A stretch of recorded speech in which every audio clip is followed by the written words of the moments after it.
Hello everybody, Budget Boy here, back with another how to make it on a budget video. Over the past couple of days I've been told that you can make red wine on a budget. So today we are going to have a look to see if that is possible. I've done some research and been told that if you mix red grape juice with bread baking yeast and leave it for 3 to 4 days, it will turn into alcoholic wine.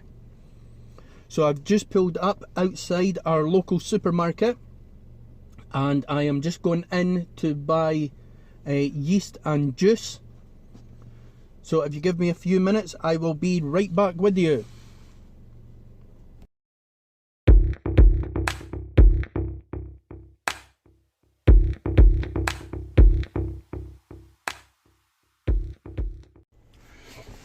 Hey everyone, right, so we've just come out of the supermarket with our yeast. It cost me 52 pence. Now for 52 pence you get 6 sachets. Each sachet will do 4 litres of juice. So this has, if you break it all down, this was 2.1 pence per bottle. Now we've got our bottle of juice, red grape, so we're going to be making some red wine. Cost £1. So all in all, for the amount of yeast that we're going to be using plus the bottle of juice, it is going to cost us £1 and 2.1 pence to make 1 litre of wine, according to the information that I've read. So now all we need to do is get home, mix this together, leave it sitting for a few days in a warm place and see what happens.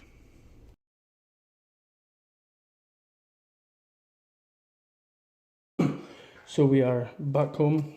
We have our fruit juice, we have our baking yeast, which the packet actually looks like this, and yes, these are both Asda products, but I am no way endorsed by Asda. I think they'd probably be very annoyed if this works and I'm showing you how to do it. Now, yeast, this sachet here can do 4 bottles of this, but the scales that I've got will not measure, it will not pick up 0.5 grams. So what I need to do is, I've worked it out that half of one of our teaspoons will be enough yeast to put into this bottle. So we've let this bottle get to room temperature. I've been told it must be room temperature, it's not going to work. So it says, we simply open the bottle, we take half a teaspoon of yeast, literally pour it in, like so, close it, shake it,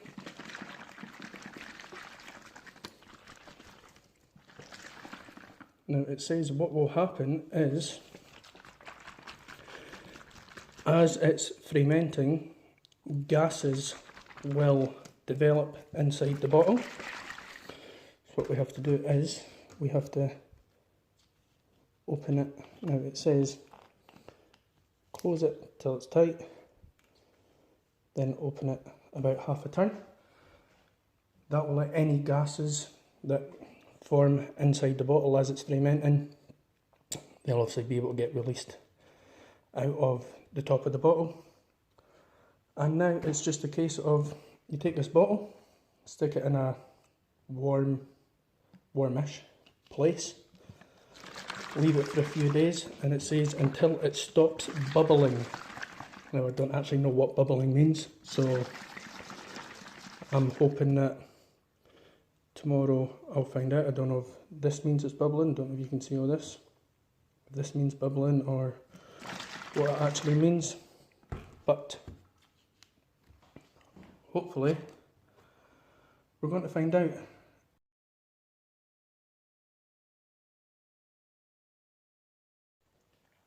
Okay, welcome back. We are on 24 hours of making our wine.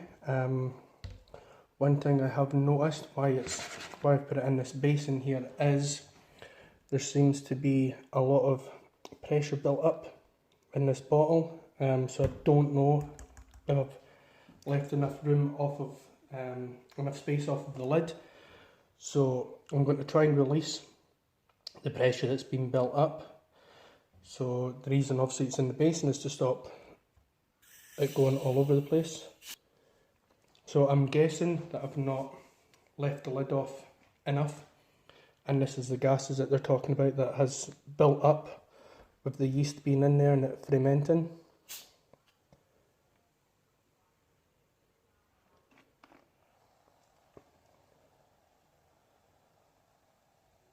And you can see it's really bubbling in there. So yeah, that's obviously what I was meaning by the fact that it bubbles. Put the lid back on. Obviously not as tight this time, so we'll just, that's it on tight.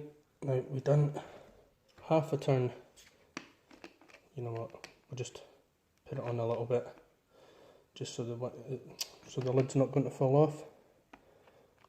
There we go, there's still plenty space to release any gases in there, and we'll put it back. We'll check on it again in another 24 hours.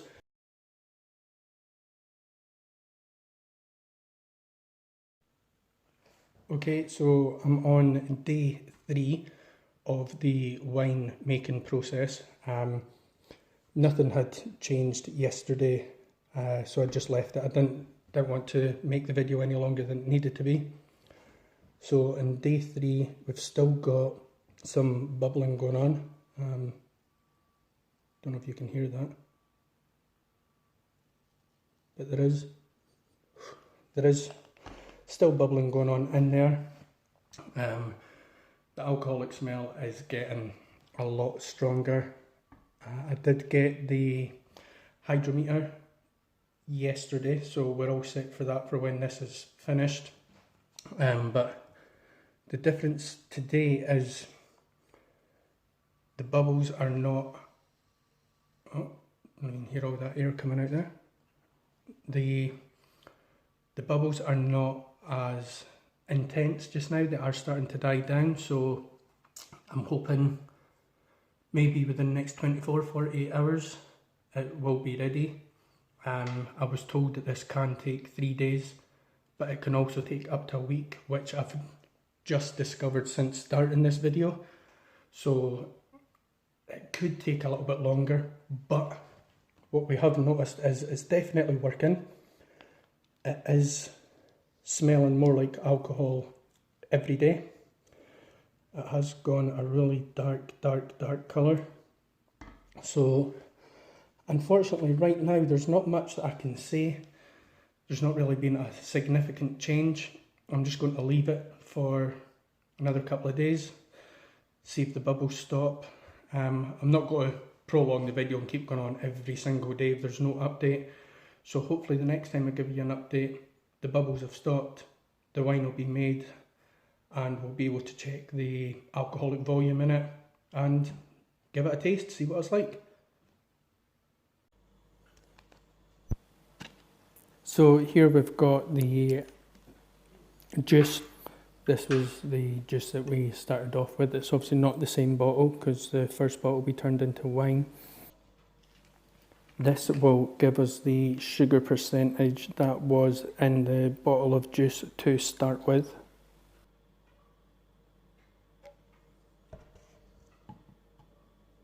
Fill the sample up about halfway through it, and we put the hydrometer in, and we have to give the meter a spin, and this will release any air bubbles that could be caught in the bottom of it.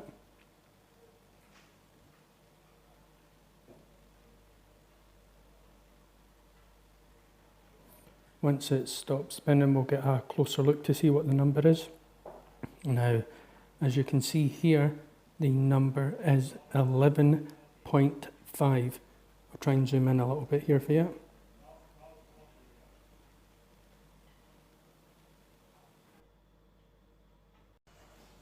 Here we have the finished bottle of wine. As you can see, it's not in the same bottle. The reason for this is because there was a lot of gunk at the bottom of the original bottle, and I was told if that mixed with the wine, then it would spoil the wine. So as soon as I had seen that, I was able to get it out and into a fresh bottle. Here we're just going to do the exact same. We're going to put the meter in and spin it. Once it's stopped spinning, we'll be able to find out how much sugar is left in the bottle. From there, we're going to look and see what the difference is between the two sugar numbers, and that will tell us how much alcohol is in the wine. As you can see here, it's actually showing a reading of 0%, which means there is 11.5% in our completed bottle of wine. As you can see, you can make wine from a bottle of juice and some baking yeast.